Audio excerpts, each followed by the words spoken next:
Hi, Anna. Anne Rose, sorry. Anne Rose. Do I call you Anna Rose or Anna or And Rose. And Anne Rose. Rose? Okay. Yeah. Pleased to meet you. Nice to meet you too, finally. And Yes. thank you so much for just taking the time to talk with me. I really appreciate it. Oh, it's great. It's my honor. Thank you. Yeah. Yeah. So, all right. Hello, friends. Today's guest, I have Dr. Michael Pòl Macneil joining us. He is an author, a researcher, a theologian, and founder of Planet Macneil. His work focuses on theology, philosophy, culture, church history, and the role of Christianity and what it plays in shaping society. Through his writings and his book, Dominion Theology, Dr. Macneil challenges many modern assumptions about faith, culture, politics, and what it means to steward the world from a biblical perspective. I actually came upon his book while I was on the Liberty University alumni website. And since I'm actually in the process of writing a book myself, I did find it interesting, especially since I'm in a season of just discovering theology and applying it to my own personal testimony. And I did read that a little bit about your testimony too. And so I really would love to hear more about your own personal testimony as well. And so again, just thank you so much for just taking the time just to be here today. I really appreciate it. Thank you, Anna. It's Anna Rose. It's a privilege to be so. And Yes. that after an introduction like that, I hope I live up to it. Well, you already have. You already have. So, and where are you from? Well, I actually live in the UK. We're from the north of the country, so it's Newcastle upon Tyne, which is quite close to the Scottish border. So you've got England, Scotland, and Wales on the mainland, and we're quite close to the border. So we're northerners.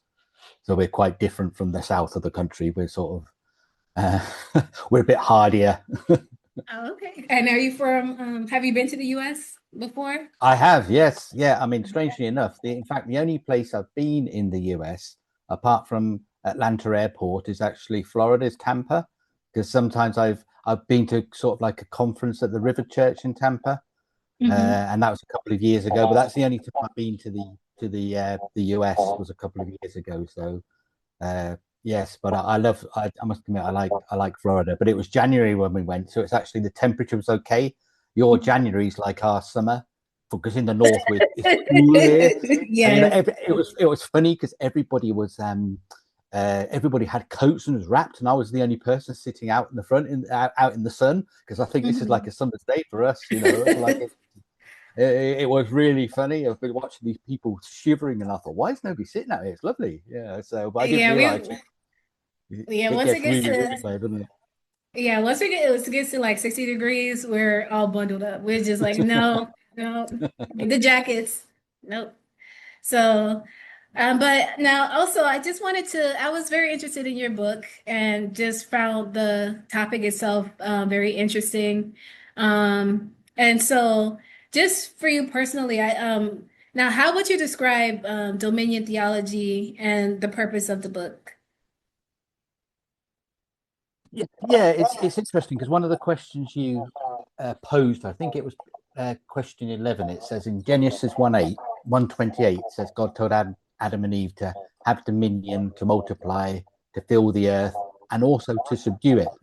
Mhm. And it was very much trying to. It really, it's an. I suppose you would say the whole book is just an exposition of that verse. It's just trying to tell you, right, this is what it means to subdue the earth, to rule the earth, because it's very. I think in Genesis there's so much written. It's like Genesis 1:1 sort of like says, in the beginning God created the heavens and the earth, and we all know that God is light. But by verse 2 it says, but the earth was formless and void, and darkness was on the face of the deep. So something Mhm. happened between Genesis 1:1 and Genesis 1:2 that had completely destroyed the earth.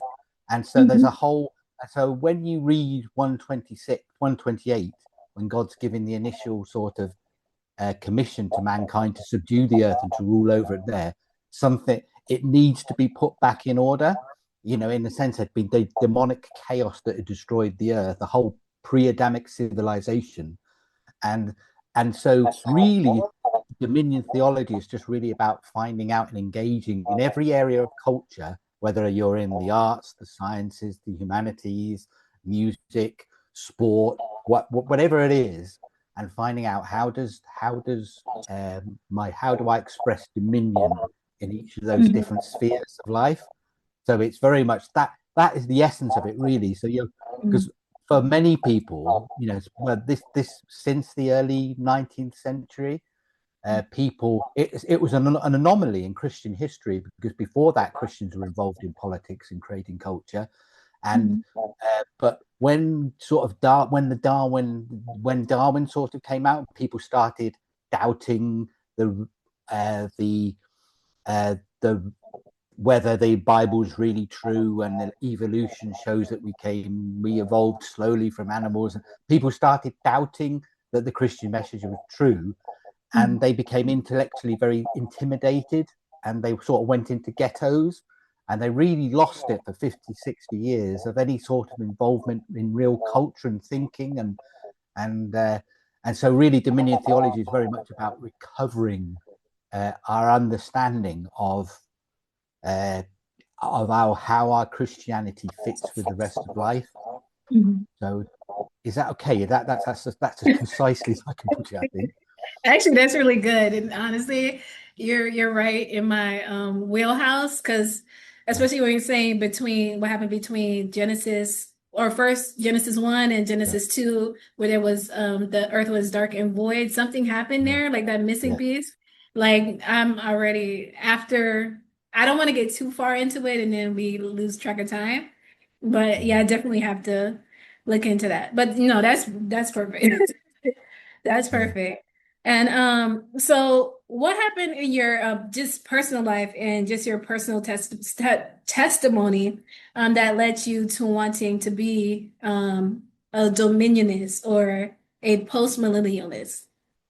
Yeah, I grew up sort of when I became a believer. I had a very radical conversion. I was just a musician when I was young, and all the stuff that goes with being a musician. You sort of like your drugs and your drinking and stuff. And I just spent up one whole summer when I was about 21, just partying the whole summer, and my body just sort of like basically gave up. And I'd met somebody sort of like during that time who was just a nice person, whereas I was like a sort of like a scheming, manipulative, nasty sort of person. They were just nice, and I had this, and I couldn't understand it, but I did know that they were Christian. And I think at the end of that summer, I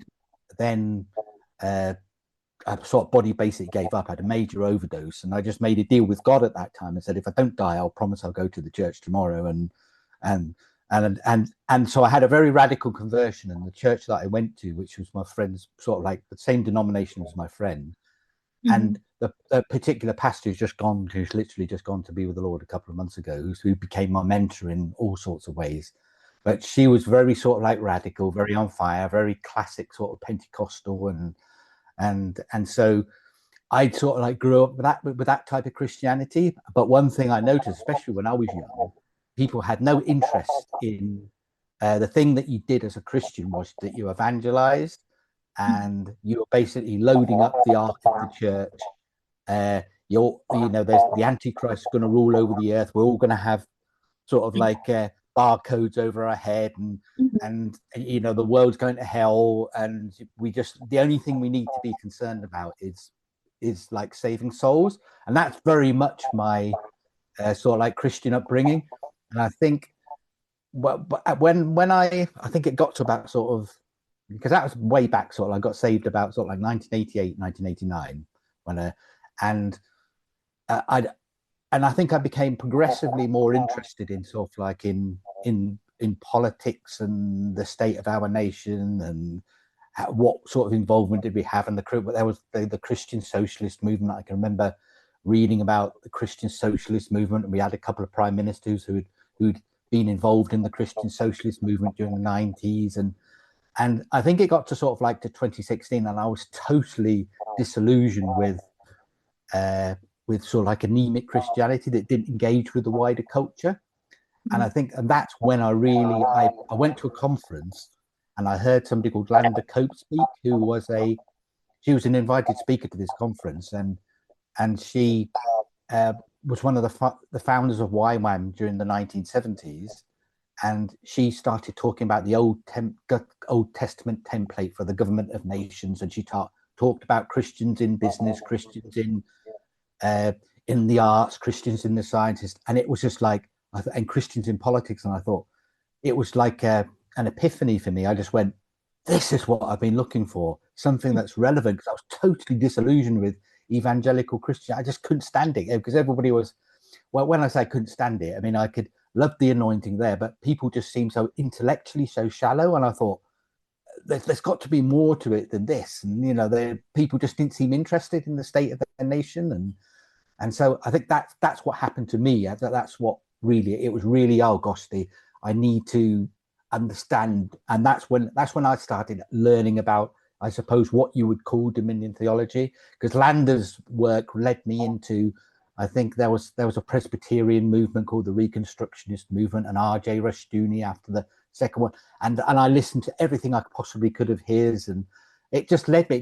It was such a richness. I suddenly realized we've got something to say to culture in generally at large.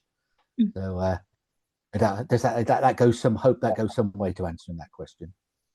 Okay, and so now, just based on that, and I kind of saw that too. I came to that realization around the time of COVID, which was around like 2019, 2020. Yeah. I did kind of see how us as Christians, we're kind of ill-equipped when it comes to taking the forefront and taking leadership roles or standing our ground. And so now, with that being said, what would you say to, or even to, just shutting down churches? Like, you couldn't go to church, Yeah, in our country, yeah. Just in our country, the lockdown was total. If you're out, it was unbelievable. I'd never seen it before. I'd never seen that, say, you would have police on the street, and if somebody was out, say in the back alley or something, the police would basically come and arrest them. I'd never seen anything like that. I couldn't honestly believe that what was actually happening, and what made it worse was that all the church leaders that I knew, except one, which was the fellowship I used to go to, but every other one that I knew in the church that I was going to at the time, they all just rolled over and no resistance at all, and actually basically justified it, and they started quoting Romans 13 at you. And I got into lots of really bad arguments at that point with some of the leaders, because I said, this is our religious freedom. It's none of the government's business whether we decide to take the risk and meet together, and do we have to meet outside? Why can't we even meet outside in the open air? People were just getting arrested all over the place. They were trying to have like open air meetings, and they were getting arrested at open air meetings, and it was just a total denial of all the things that were supposed to be in our Constitution and our Bill of Rights and our Magna Carta. They were just thrown away, and all the politicians rolled over. They didn't even have a vote in the Parliament. They just called what it was nodding it through, which basically said the government's going to introduce this legislation, and all the leader of the opposition did was they just basically nodded it through. And I thought that something inside me was I knew that was so wrong. It was like, I didn't know how wrong it was at the time, but I just knew on the inside of me, this is so wrong what they're doing, and the fact that the Christian leaders are offering no leadership and no opposition to what's happening. Right. And so now, what would you say to those who would consider like that whole dominionist or post-millennialist theory concept or a fairy tale?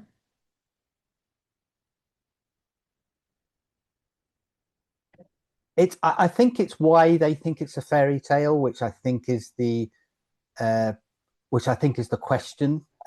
It's like, because some people just believe that Christianity should be something completely private, and the only thing we should be concerned about is going to heaven. And and to me, that if that's all you believe, then it's almost like your Christianity is totally useless apart from getting you to heaven. Surely your Christianity said when the Lord says go out into the world and subdue the world and disciple the world, make disciples of all nations. He didn't say just evangelize all nations. He said make disciples of all nations. And when you're discipling a nation, you're becoming disciplined. You're changing and transforming the culture around you.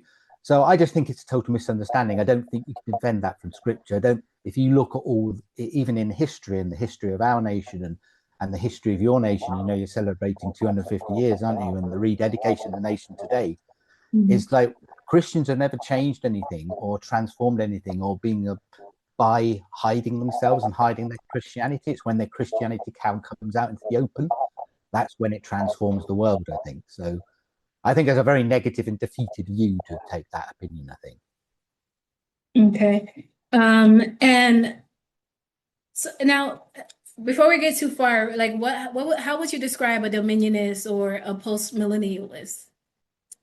Yeah, well, they are distinct things. A postmillennialist is just when you're in Revelation 20, when you read Revelation 20, when people talk about the end times, a lot of the discussion the study of the end times is called eschatology, and one of the central issues in eschatology is the millennial concept. And remember, I think it's in Revelation 20, and it talks about 1,000-year reign of the Lord on the earth.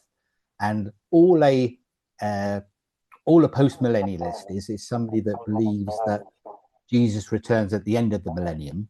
A premillennialist believes Jesus comes back before the millennium, and an amillennialist just believes that the church age is actually the millennial age, so that we're already in the millennium. So a dominionist is just somebody who's got who believes that the way the church should live a life on earth should be engaged in all the aspects of culture. So they are distinctive concepts, but historically it's always been the postmillennialist, because a postmillennialist believes that the church gets more and more glorious on the earth, and that it's like it talks about in one of the parables Jesus talked about was the leaven in the bread, and it spreads through all the bread and the dough through the earth. And you've got the prophecies of Micah when he says all the nations of the earth are going to flood to the mountain of the Lord, and Habakkuk talks about.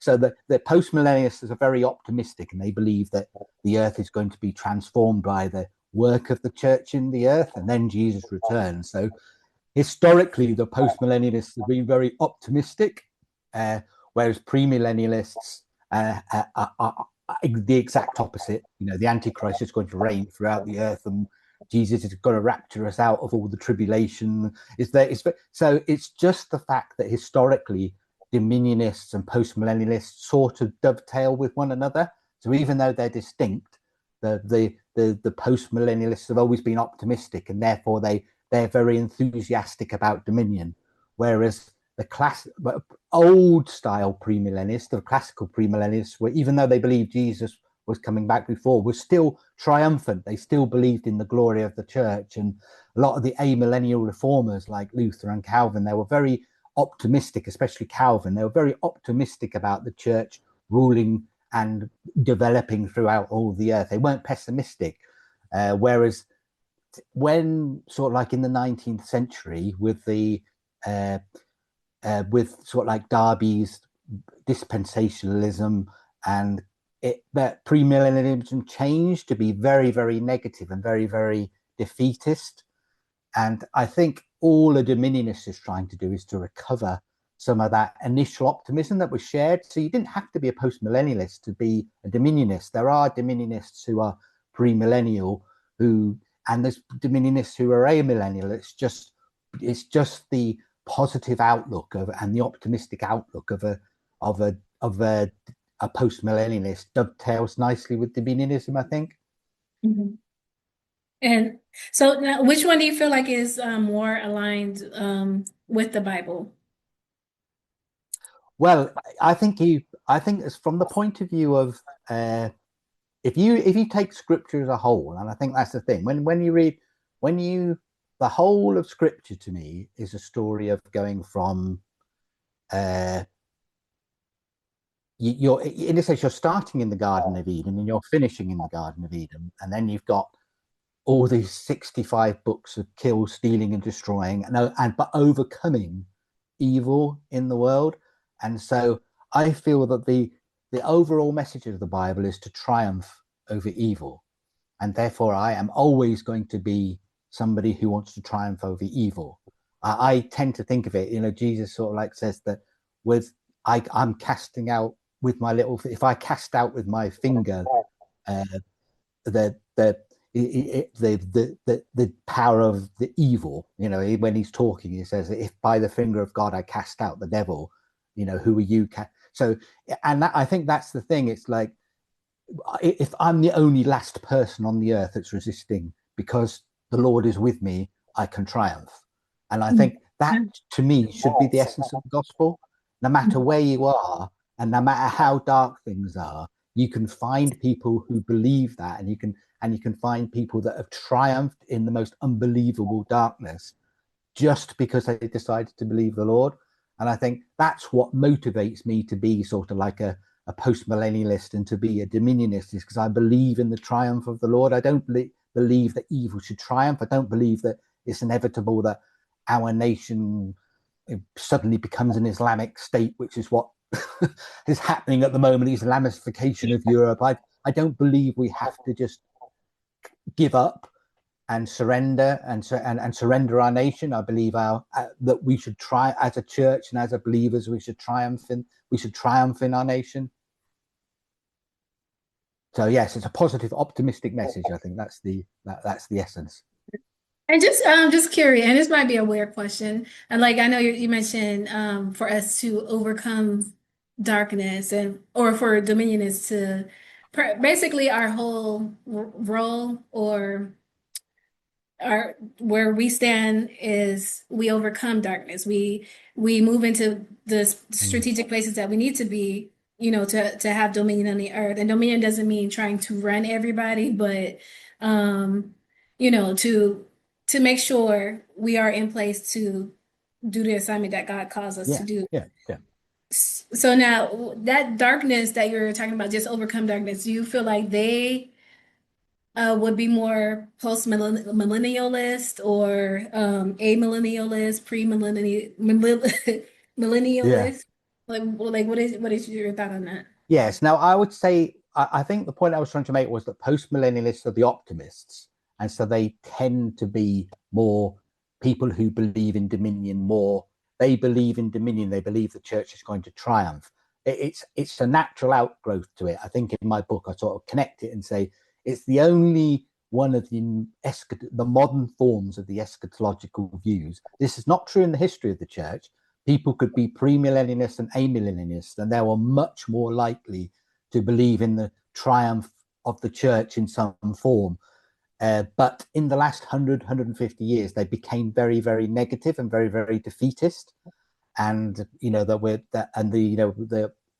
that Jesus is going to come and rescue us in the rapture, and all we have to do, there's all these terrible hymns where they're saying, "Lord, we're holding the fort, come and rescue us." They're terrible hymns, absolutely terrible hymns.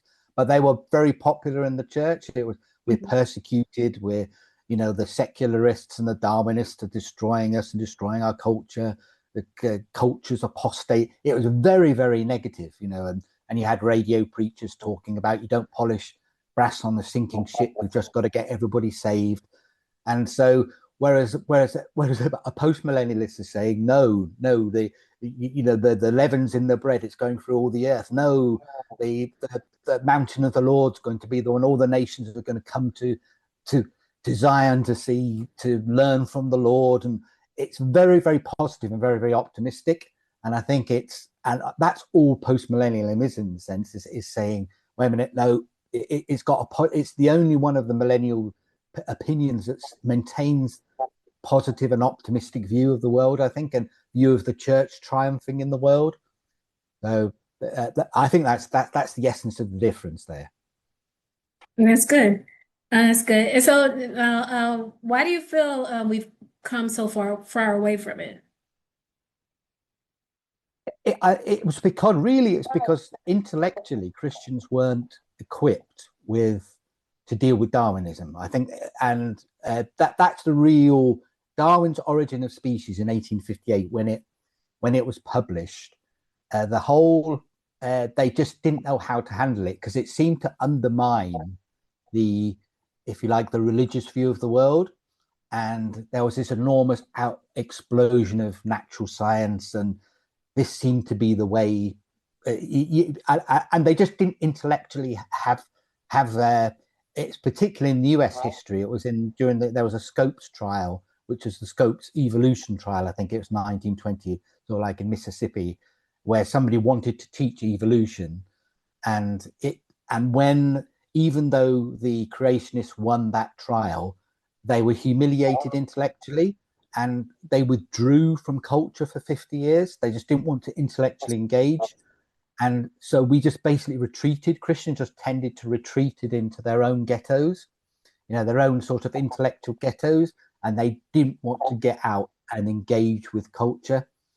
And that was, until I suppose after the Second World War, things started to change after the Second World War, and Christians started to get very, very motivated when you had this enormous, with the New Deal, with Roosevelt's New Deal, that was just like socialism coming into the US, because socialism, you had the Russian Revolution, so you had this idea of big government, which is very anti-American. Big government. People want to be in control of their lives in the US, and the idea of big government and socialism, and a lot of conservative people who are on the more conservative side and Christians wanted to be in control of their own life.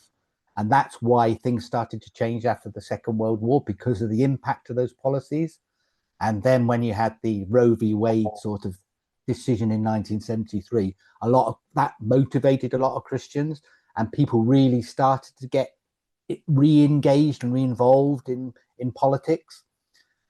So really, it was just that they just didn't know how to deal with, I think, intellectually, or didn't think it was necessary to deal with culture generally. And so that's why things, when that happens, it says nature abhors a vacuum, and you suddenly get all this other stuff that fills up all this intellectual space that Christians should have been in, and historically and culturally they used to be in.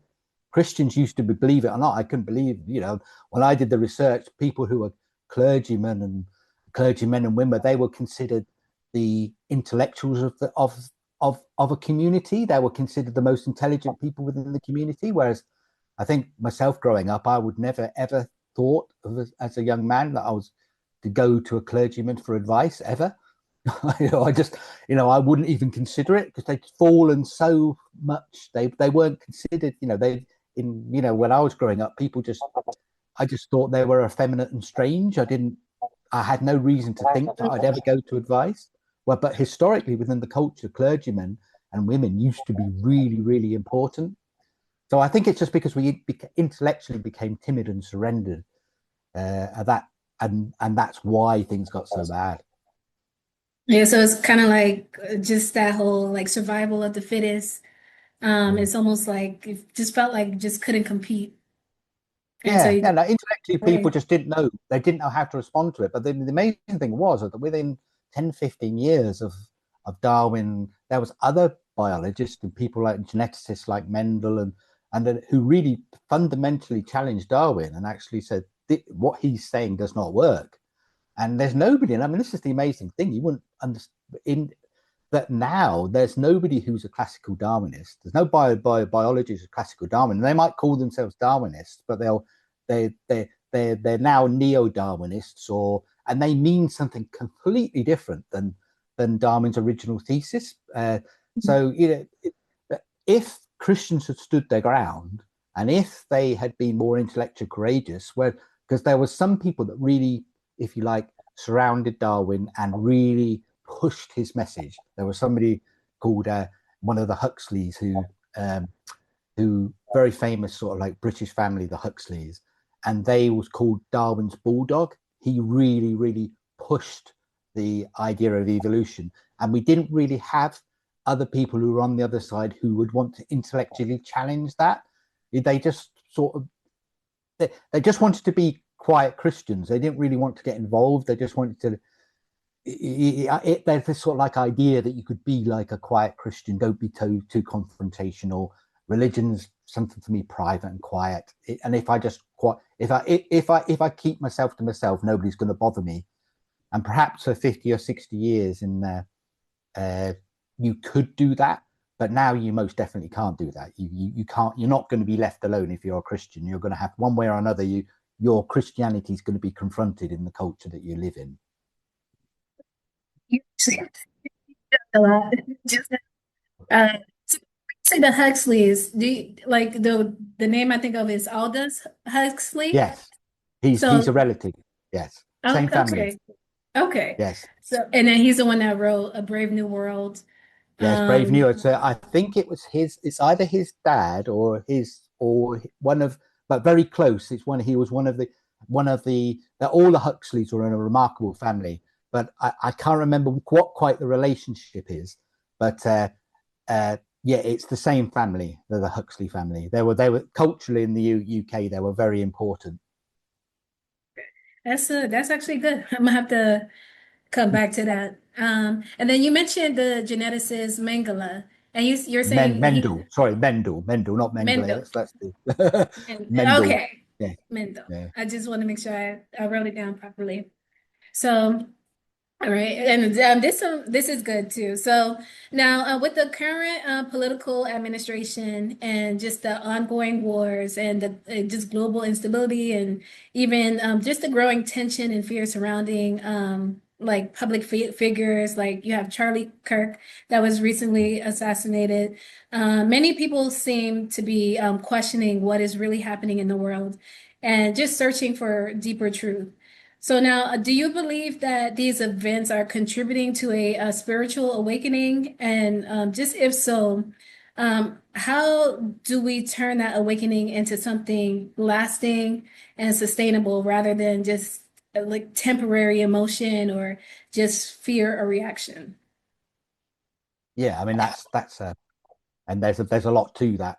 Yeah, it's a loaded Question, question. isn't there? I think it's quite right. I think what Charlie was doing was exactly what we should be doing. He was in the public square, engaging people, talking to people, because the alternative is that people don't talk to each other, and then you have the violence. And I think that set.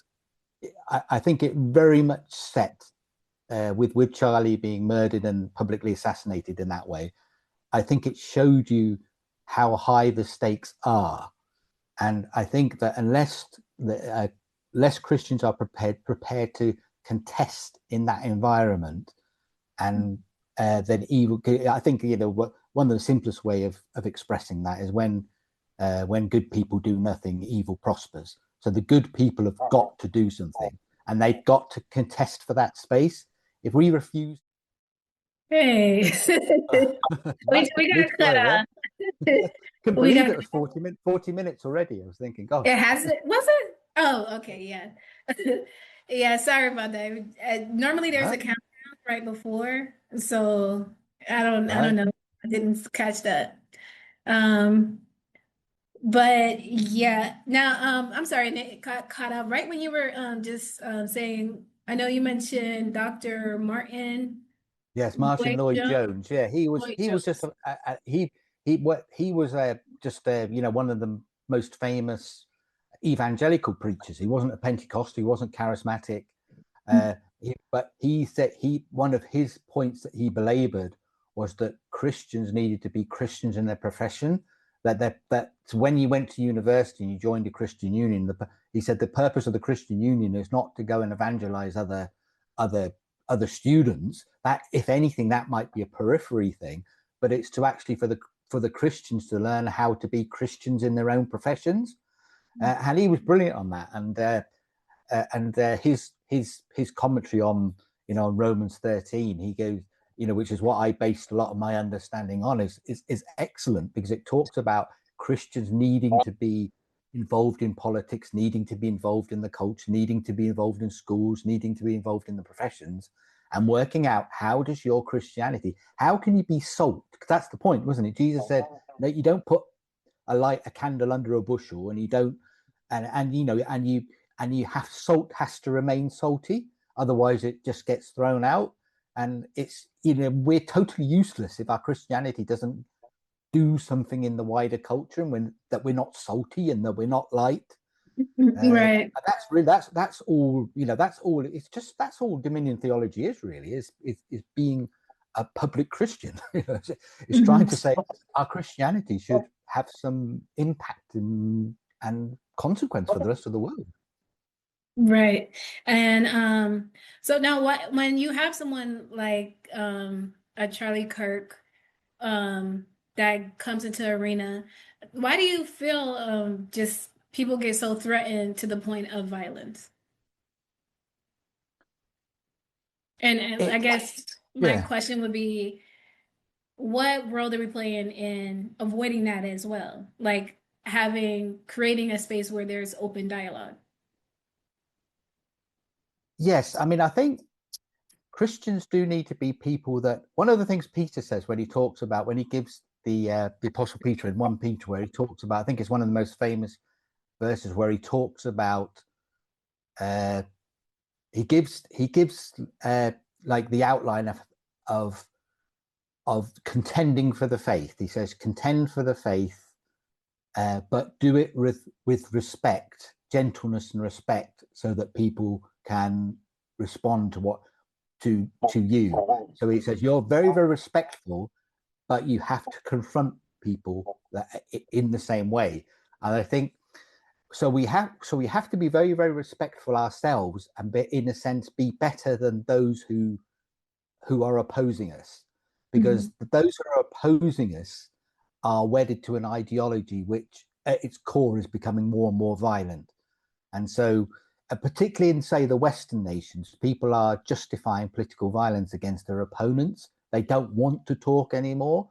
And that's very much because we've had a generation or so of what you would call people who are committed to Marxism within the universities. And so we've got to be those who are intellectually robust enough to fight in those university environments, and to get back into those university environments again, and to start, in a sense, get involved, get into teaching positions, get into professorships, and then start engaging against in the culture, and then highlight the difference between, in a sense, between us wanting to be and engage with people, and the opposition, which wants to be violent. I think, you know, it in a sense, with Charlie being killed as publicly as he was, the positive response to that is that some people have said, yeah, I'm absolutely not going to be shut up. And I'm absolutely going to use anything that technology gives me, whether it is like what you yourself are doing, at least talking them and providing some sort of forum that people can listen and hear what people really think. And I think unless people are prepared to talk to each other, people just want to shout at each other. You can't communicate. But I think something, you know, when I really like watching Dan Bongino at times, and he says, one of the things he says is that he said it's the third party person thing. He said the person you might be talking to might be a complete absolute lunatic, and they're not remotely interested in what you've got to say, but somebody else is probably listening to why you're having the discussion, and they are going to be the one that you're going to be impact. They might not be quite as committed lunatic as this other person is, but because they're hearing you, they are actually. This used to happen to me, because I used to be involved in radical left wing politics when I was young, and somebody would be having like this fight. You know, you'd always be paired up with somebody who was a radical revolutionary, and they'd be having this fight with some other person, and I'd be listening to that other person. I'd be thinking, actually, what they're saying is actually quite reasonable. I don't know why, you know, comrade Stalin here is so upset with this, because what they're actually saying is quite reasonable. You know, it's like, and I think that's the thing. You have to understand that sometimes it's not for the benefit of the person that you're having this. You know, they're not interested in anything to say. They just want to shout at you and use your platform to shout at you. But somebody else might be watching who actually thinks, oh gosh, yeah, wait a minute, that really makes sense what that person's talking about. And so I think, we have to, not everybody's a lunatic. And I think that's the thing. There are people there who want to be reasonable and who want to talk and who want to have a conversation. And they've been brought up in a very liberal environment, or it's very, very godless environment, but they're interested in talking to you. And I often find that there's more people like that than the radical lunatics. That's true. That's true. I often find people are more open to talking about, more open to have, if they understand that you're actually interested in what they've got to say and interested in their life experience. I think we can become very much better ambassadors for the Lord than sometimes that we are, if we're more, I suppose, more empathetic. We have to be sure of where we stand, and we have to be prepared to stand where we stand, and to be bold and to be courageous and to say what we want to say. But we also have to be interested in what the other people have got to say, and what do they really. People can sense, I think, genuine empathy, and they can sense somebody that's just faking it, than somebody who's otherwise genuinely interested in what you've got to say. So I think that's the thing. If people can sense when you're genuinely interested in having a conversation with them. Right. So it's kind of like just finding that fine balance between having that open space and dialogue, and at the same time being unapologetic about. Because it's like if somebody challenges me, sorry, I didn't mean to interrupt there, but it's like if somebody it's like if somebody challenges me on a certain point, it's like, and it's like I've got some gay friends, and it's like, and sometimes they deliberately ask me, say, "Oh, you think this is a sin, don't you?" And I'll say, "Well, yes, I do think it's a sin, but there's lots of other things which are sins as well. I don't just judge you on your sexuality. There's other things, because you can be as much as with somebody being gay. There's just as much heterosexual sin as there is gay sin. Right. It's like, I'm not defining you by your gayness, but if they ask me a direct question, I will give them a direct answer. But I will still be friends with them, and they should understand that I'm still friends with them, and most of them do. I've lost very few friends who, if we lose friends on the basis of our political views and politics, and we can't talk to each other because of our politics, there's something terribly dysfunctional that's happened within our culture. And so, and that's the progress of Marxism. When people decide to cut off their parents or cut off their children because they've got different political views, that's what revolutionaries do. That's what communist revolutionaries want. The children betraying their parents and parents betraying their children. That our politics, we've got to be able to set that aside and understand that's not the most important thing in our relationships. But we have to be prepared to stand for something. If we don't stand for something, somebody says, I love this as a cliche, but it's sort of like says, if you don't stand for something, you're going to fall for everything. And I think that's really, really true. You have to decide that I'm going to stand for something. That's true. And so now just kind of moving on, don't want it to get cut off again. But so now, do you feel social media and technology like AI helps the up and coming generation, or do you feel like it hurts them in terms of dominion theology, like culturally, politically, business-wise, mentally, in the marketplace? Yeah. I mean, again, I think that's a very nuanced question. I think there's so many different facets to it. I always think because I was an engineer in a previous life, and I've always been involved in sort of like in technology, and I've never been anti-technology. And technology is just a tool, and it can be used for good or evil. And I think for the younger generation, I think people call them digital natives. I can remember watching one of my sisters is about probably 10, 15 years younger than me. And when she was young, I can remember sort of like early, sort of 20, 23, 24, and she was 6, 7. And in the school, I had a computer, and she could find a way around the computer. She knew about the computer. She was like a digital native. She'd just been brought up in that environment. And I think technology is just a tool, and it can be used for good or evil. And I think the imperative is for believers and Christians to be involved in that technology and to use it in the right way. because you can bet every diabolical, satanic, corrupt, perverse person is going to try and exploit that technology, and so we've got to be equally committed to using that technology in a positive way. Okay. So then it ultimately it can be a good thing. It can be helpful. Yeah. It certainly can if somebody's got a passion for it. Because some people are actually, it's like for me, I've got almost zero passion, say, for example, for AI. Some people I work with absolutely love it and they're using it and saying, oh, have you, and for me, I've got some sort, I've got like quite an antipathy towards it, but I can understand that used in the right way, it's an incredibly powerful tool. And it's very much how you use it. And some people are going to be passionately for it. Some people are going to be, are going to want to live and see the amazing beauty of the Amish lifestyle and don't want anything to do with technology. And as I've got older, even though I'm at work with technology all the time and I write software as my normal day job, it's like I can very much see the attractiveness of living on a farm and that simplicity of that life. As I've got older, I think I've felt more like that. But I understand that that's a fantasy, and that I have to, as I'm saying here, you have to contend in the space. And if I can contend in the space somehow, then I need to be flexible enough. Otherwise, you just become obsolescent, I think, and you're of no use. This is here, whether or not we like it or not. And AI is here whether we like it or not. And it's very much, are we going to engage and use this in a positive way? Or are we just going to surrender that space? Because they're very, very powerful tools, and you can influence, you can have a message that goes around the world in a matter of minutes now.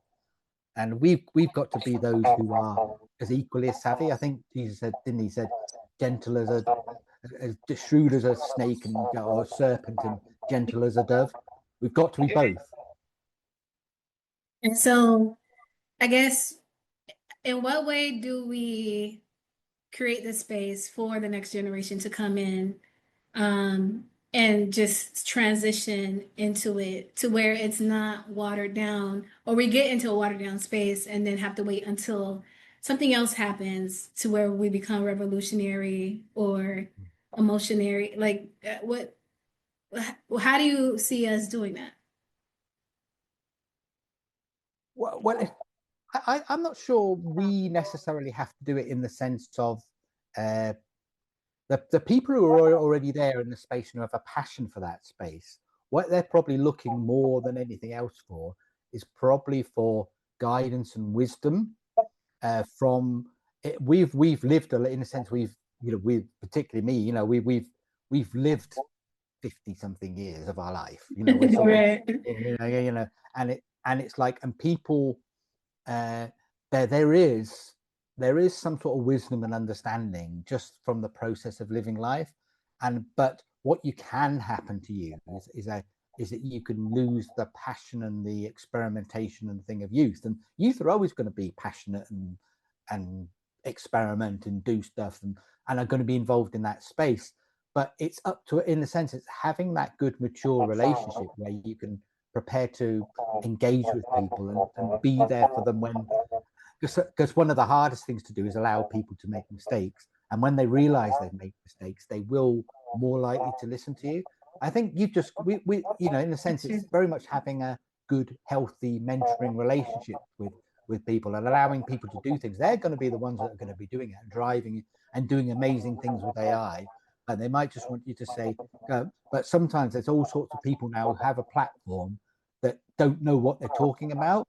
I mean, that was one of the things that really motivated me when the Lord challenged me I think 2006. And I had 2 houses, sort of multiple cars, and freshly divorced and stuff, free.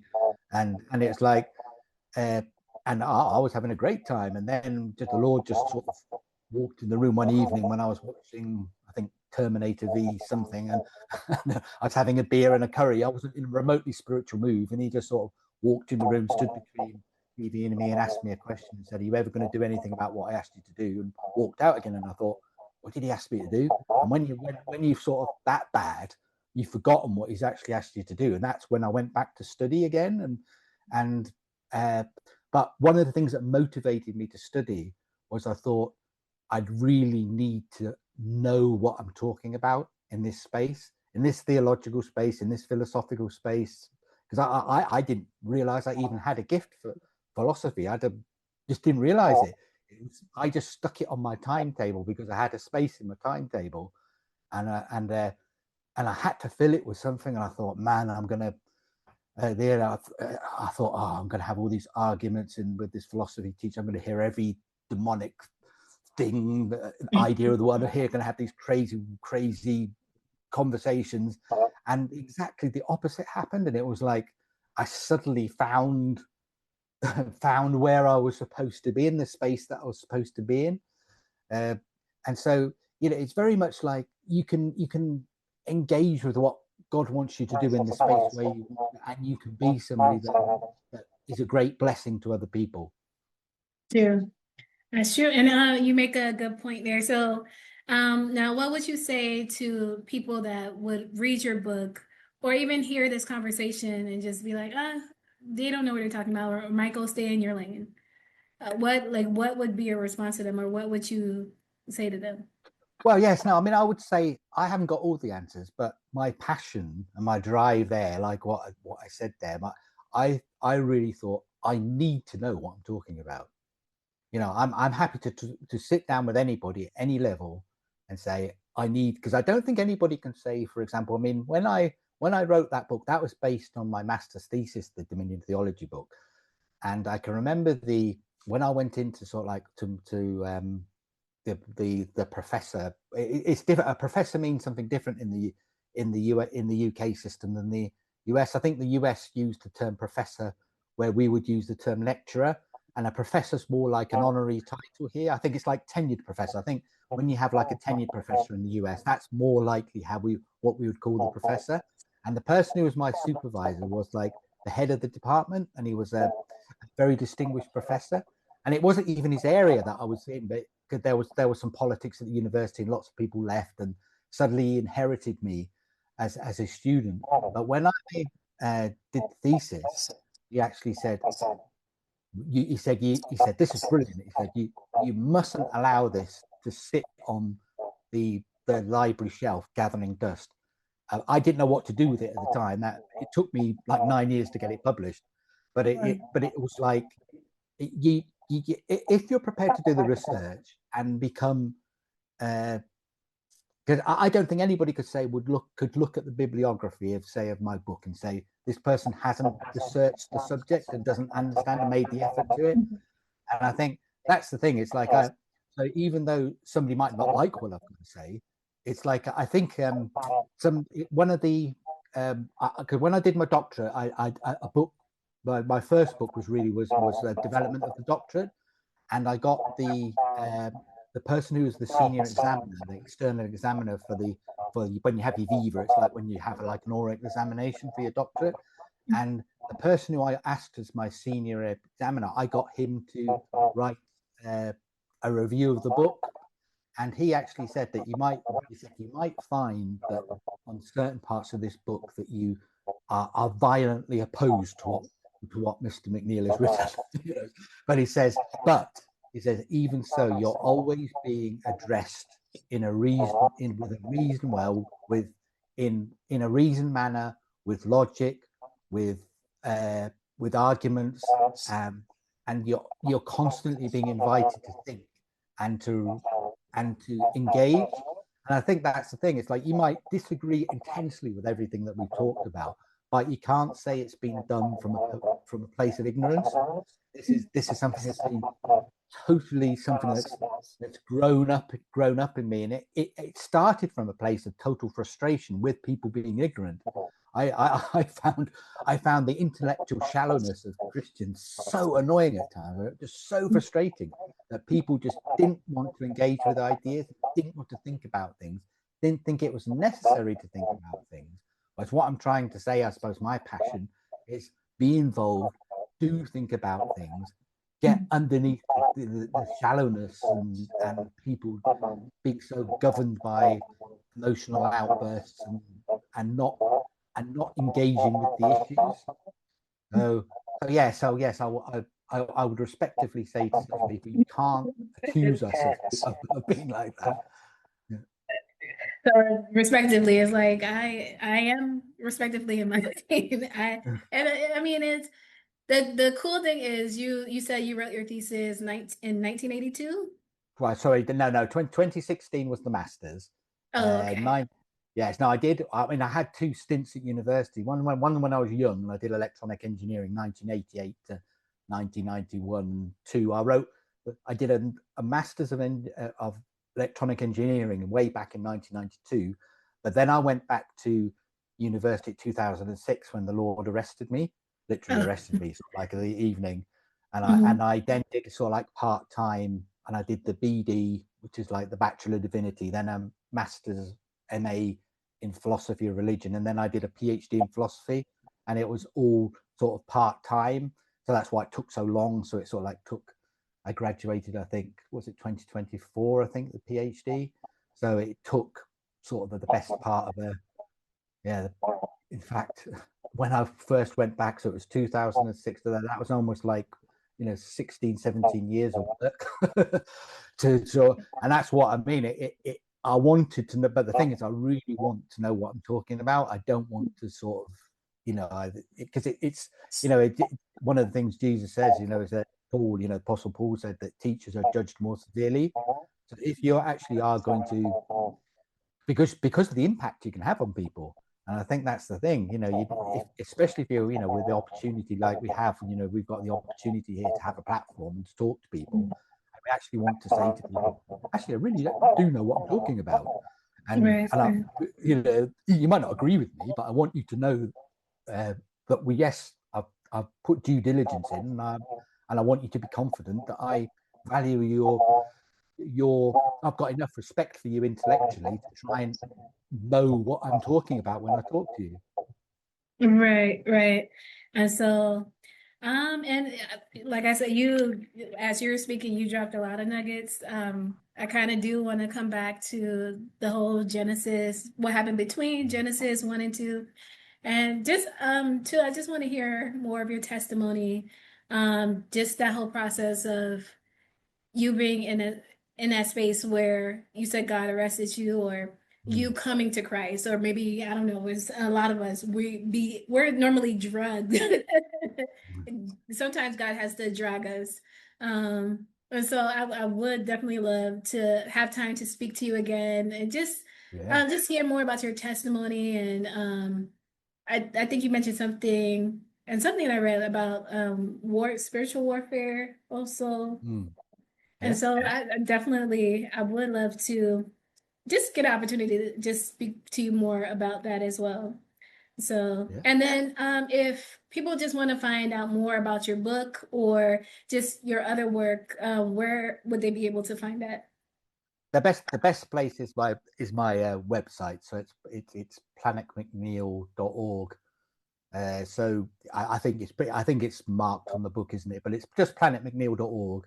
And everything that I've done, including the books, I've got sort of HTML web copies of the books on there.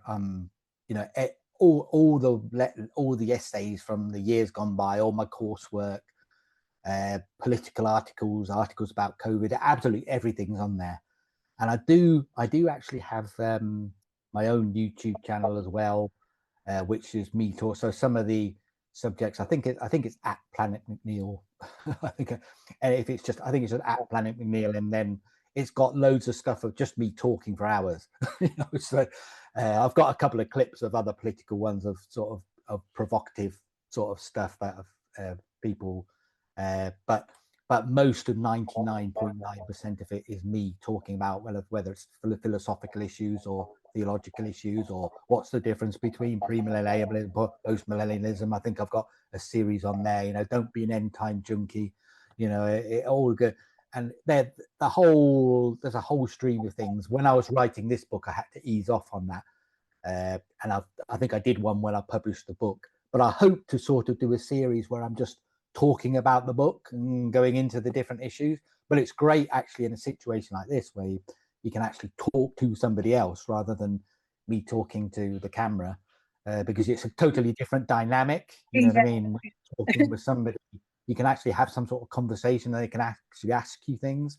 And so, yeah, no, so I've really appreciated this opportunity to engage in this way. So thank you. Yeah, I mean, no problem. And honestly, you're being modest about the website. The website is very extensive. So I mean, you go on there, you could tell you did your work. So thank you for that. Thank you so much for that. Thank you. So, and yeah, again, I definitely would love to have the chance to speak to you again and just about your testimony, and just more of your background. And again, just thank you for taking the time to just speak with me. That's okay. And Rose, it's been a pleasure. Thank you. Yes, I All hope to do right. it again sometime. Absolutely. Yeah, so all right, and thank you so much, friends, for just taking the time to watch and for joining us. And I'll link all of Dr. Macneil's information in the description, if in case you're interested in the book. It's don't be afraid of thinking that it's boring or it's overwhelming. Just put yourself in a position of just getting in the space, being able to get in the room. All right, and then until next time, peace and shalom. Shalom.